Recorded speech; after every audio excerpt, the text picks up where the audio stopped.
Hello,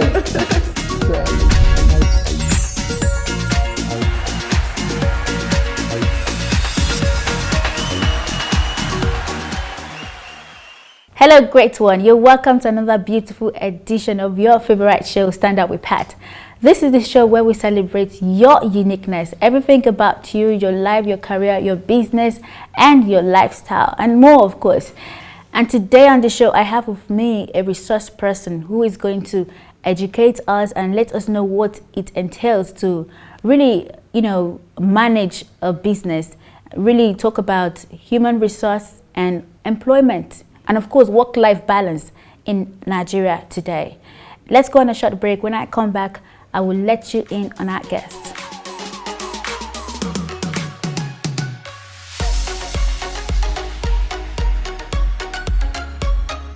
Welcome back. The show is Stand Out with Pat.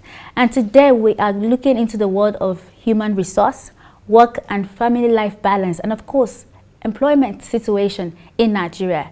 And to do justice to that, I have with me a resource person, a Harvard grad, Lagos Business School. He has a lot of experience when it comes to human resources and employment in Nigeria. I have with me Mr. Innocent OsegheEPS. Thank you, Pat, for having me on your program. It's a pleasure to have you here. Thank you. Now, I was going through your profile. I can say it's a little bit overwhelming with your years of experience and all the things you've done, and you have an MBA, you've been to the Lagos Business School, you are a Harvard grad. Take us through your journey. What is it like to be a HR professional in the Nigerian employment industry? Okay. Well, in the Nigerian employment industry,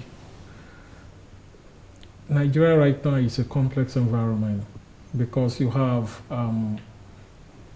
lots of clash of cultures. Right. You have people who have gone abroad to study. They are back into the country and they expect that things should be done in some particular ways. Right. But the HR industry in Nigeria right now is, I would tell you, is still developing. Okay. Apart from the multinationals who have very structured HR processes, the non-multinationals, we've still seen that it continues to be a struggle. Right. Yeah, so, in terms of HR practice in Nigeria, I would say it's still developing. Thank you. Yeah. Let's talk about employment. It's not news that, we, year in, year out, we chunk out graduates, and then most of them eventually says they are entrepreneurs because they eventually start one business or the other. For the ladies, it's obvious. They probably have their makeup kits and say they are makeup artists. And for the guys, they go do all sort of things just, to raise money and make money and say that they have some sort of means of income. What is the current state of employment in Nigeria right now? Is it encouraging? Well, because of the nature of the type of work I do, where we're into recruitment, yes, we're into training, we're into HR consulting work, particularly in the area of recruitment. Before now, I used to think there was no work in Nigeria. Okay. But the truth is that there is work in Nigeria. Really? But the challenge we've had over the years is getting the right talent to fill these roles. It will shock you that there are some briefs that we get that it takes like 6 months to be able to identify the right talent. Okay. So the schools churn out, a lot of graduates. Right. But there is a kind of a disconnect between the schools and the industry. Okay. So when you bring in graduates, you need to train them for another 3 months. Okay. Before they can become useful in the workplace. Right. So that is what has been the real issue. For instance, young graduates, you test about 100,000 graduates. You find out that only just about maybe 2,000 will pass the aptitude test. Then you then bring that 2,000 into the assessment center. So what we're looking out for in the industry are people with certain type of competencies, and we don't find that very easily amongst the workforce, amongst the teeming population that is asking to come into the world of work. Now, I think what I can deduce from what you just said now is that there is some sort of lapses and there is some sort of gap between the corporate world, the corporate organizations who are going to employ these graduates, and the universities, you know, the institutions. Now, how would you suggest that, you know, we create that correlation and that relationships so that graduates who are still in the institutions would be abreast of what is happening in the, in the work market, in the employment sector, and so they would be more equipped and prepared before graduating? Do we need to have more curriculum? Do we need to add more courses that are lucrative and trending, or courses that are existing right now in this tech-driven age? Yes, there is need for total overhaul of the curriculum, the curriculum of the programs offered by the Nigerian universities. Yeah, part of what we've been trying to do, particularly for schools, we've been trying to do what we call empowerment program for. Oh, good. Yeah, empowerment program for graduating students. Right. So we go in there, we take them through employability skills. Ordinarily, employability skills is supposed to be part of the curriculum. Yeah, it's supposed to be part of the curriculum, what they teach them in school. So we do that, we keep doing that. But however, for the universities to really be able to produce graduates that are fit for the marketplace, we need to incorporate a number of things into the curriculum. Right. The world of work, how to interact, connect with the employers, the kind of competencies required in the workplace now, team building, team working. Team working. You want people who are very innovative and creative. Good. You want people who can think strategically. You want people who have high level of integrity to work with. So some of those things we look out for. And what we also find out is that sometimes our students are not able to get across to you properly during interviews and all that. So we just find out that some of the private universities, they are doing much more than the local universities in this area. And that's why when they send their students and when their students come for selection exercises, we found out from our own selection exercises that you find out some of the people that come from the private schools, they get the job. Yeah, because universities have what we call the general GNS. Okay, yes. You can remember GNS. I did it. You did it. Yeah, it's very dreary. It's a dreary course. Like, you have to do that, and once you fail it, you have to. It's not something. Things like presentation. I passed it skills. once, I think. Things like presentation skills. Right. All those things should be. And agricultural science. Agricultural science. Things that can actually enhance your ability to get across. Right. And that also helps the employer to see you as very proactive. Those are some of the things that are lacking. Okay, good one there, Sarah. Thank you for that information. And let's talk about, work now. Work and family life balance. Okay. Let's assume that, an employer is employed in an organization and all. What are the things that corporate organizations need to do to ensure that employees are always at their game? Like, they are always motivated to really work and give back to that company. Because I've heard instances where you have, where an employee experiences some sort of toxicity in an organization, and they just keep trying to manage that. And I think that is kind of rampant in this part of the world. So the assumption, I don't know if I should say assumption or a fact, that employees are not really well taken care of. How do you make yourself part of their lives? How do you make yourself connect with them beyond the workplace environment? Well, what employers really do is to do what we call employee engagement. Okay. Get so much involved in employee engagement. We have found out that a lot of organizations, their managers are not engaging the employees as much as they should. That's one. In terms of what we call creating an enabling work environment, we found out that a lot of managers in this, when employees complain about these things, really, they are actually complaining about their managers.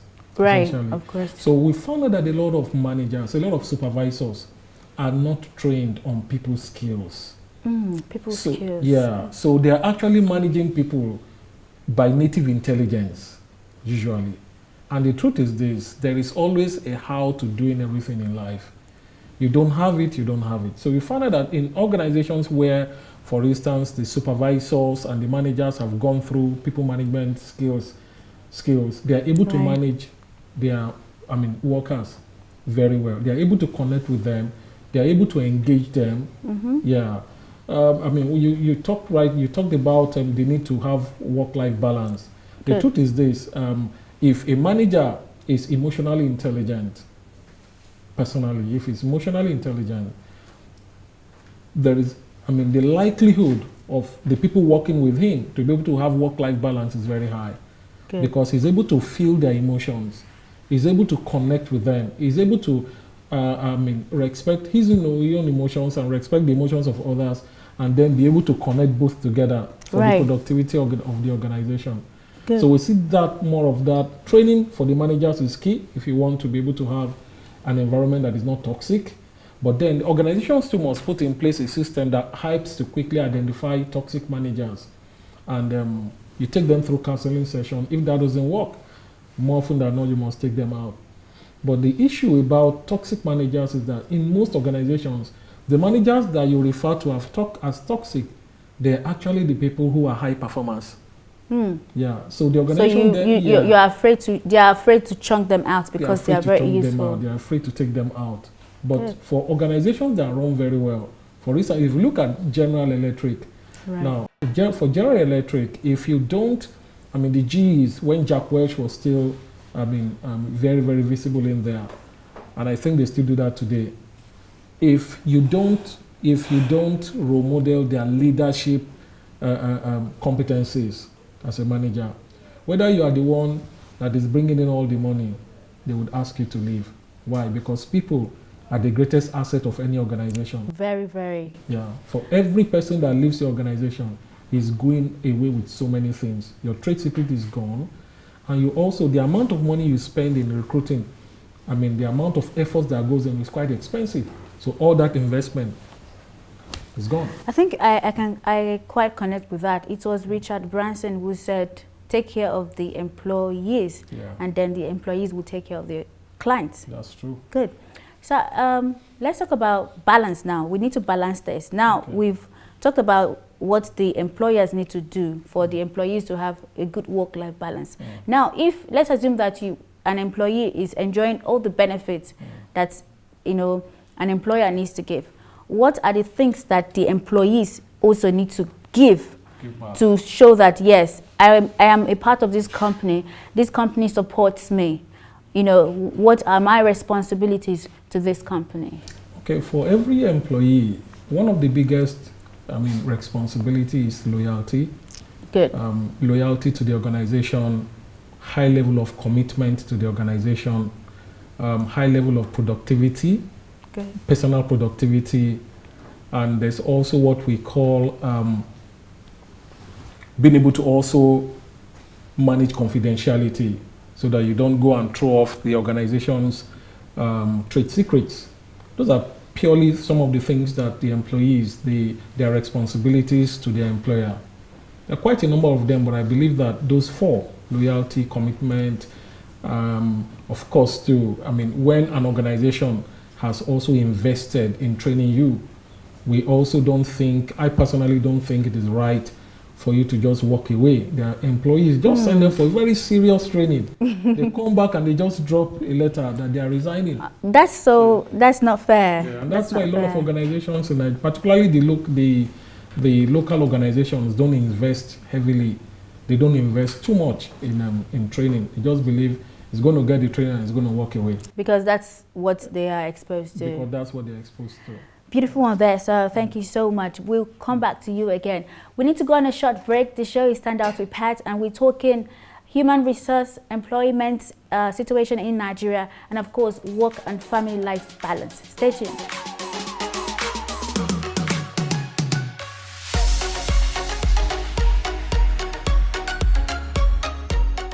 Okay, sir, as a HR professional, you've been in this industry for quite a while. How many years is that? I've been in the industry now for over 25 years. Good. How has that been for you as, you know, an individual? It's been very interesting, and for me as an individual, I think I'm doing the right thing. I think I'm actually involved in managing the most critical factor of production in the workplace, which is people. Good. Yeah. Thank you. Now, finally on the show, it's been a pleasure having you. What advice would you give to employees, you know, on work and family life balance? Not just employees, but employers and employees, because it's a tech-driven world now. Everything is fast-paced, you know, everything is so fast. And if you're not careful, you would lose it. Yeah. How would you advise that people, you know, balance their life and their work life and personal life, you know, make it all encompassing, marriage, everything? Yeah. Well, I teach self-management. Okay. And what I tell my participants is that they should set goals around all aspects of their life. 7 areas. Okay, let's name it. Yeah, spiritual and ethical, mental, career, vocation, and business. It may not be business, but career and vocation, set a goal around it. Okay. Your family life, set a goal around it. Social life, set a goal around it. Your health, your state of health, have a goal around it. And of course, your finance. Good. Now, if you don't have a goal around, the things that constitute you, that constitute the total man, you are going to be unhappy with yourself because you are likely going to be spending so much time around just one aspect of your life. And when you do that, you would not be happy. You won't be fulfilled. So what we tell people first and foremost is that please ensure you have goals around every aspect of your life, and try as much as possible to execute those goals. If you execute those goals, you are likely going to be able to have work-life balance. But in the place of work as well, between employers and employees, we normally say, let everyone's role be thoroughly defined. Good. And let each person take responsibility for what they are doing. Well, we've seen situations where the targets, the workload is just too much. Then we advise organizations to ensure that there is proper manning so that you don't find individuals who are doing too much. They are doing so much, and they are doing one employee is doing 10 people's work. Now, that's what normally results into difficulty in people having work-life balance. It's true, that's true. So proper manning should be there. That. Yeah, but on the part of the employees, you need to be self-organized, and of course to also manage your time and your work life very well, in such a way that you must provide for every aspect of your life. When it is time for you to go to leave work, and don't go home with your laptop. Exactly. Because one of the mistakes that a lot of us make is that we spend so much time on work, and we don't care about the home front. The truth is this: you are going to retire, or you are going to leave this work one day. Now, anything that you have not spent time to build during your work life, the relationship that you have not built with your family and all that, it won't happen when you retire. That's the issue. So, and of course, when you get chopped from work in terms of you lose your job, the home is where you return to. And if you do not build that home, then you have nothing to go to. Exactly. So we just advise people to ensure that they are investing in every aspect of their life. These 7 areas that I just talked about. Wow, that's really interesting. I've learned so much on the show today. It's a pleasure having you on the show, sir. Thank you very much. Thank you so much. And I'm going to hold on to some of the things you've shared, and I'm sure that our viewers have also learned a thing or two. And on that note, I want to say thank you, sir, for coming on the show. Thank you very much. We have a special gift for you. You have the signature standout cup. Okay. It's all yours. And we hope you're going to have tea with it and enjoy yourself. And whenever you're using it, just remember that you are a standout personality. Thank you. And you continue to stand out in your work and family life. Thank you very much. And this book, this is a copy of my book, Life of a Media Girl. Great. It's for you. Thank you very much. Thank you very much. You're welcome. Yeah. Thank you so much for coming. I'm so happy that you invited me for your program today. And I would continue to pray for you that you continue to use your talents to benefit the media. Amen. Of course, the entire Nigerian population as a whole. Amen. Thank you, Thank sir. you very much. We're very proud of you. Thank you. I am proud of you, sir. It's Thank been you. a wonderful moment on the show. We've been talking work and family life balance. We've talked about human resource. We've talked about employment situation in Nigeria. And I've had with me Mr. Innocent Oseghe, the MD of Human Capital Partners, on the show Stand Out with Pat. On that note, we want to call it a day. And I hope that next week, when I shall be coming your way with another beautiful, interesting episode of this show, you'll be there to watch me. I love you. Bye for now.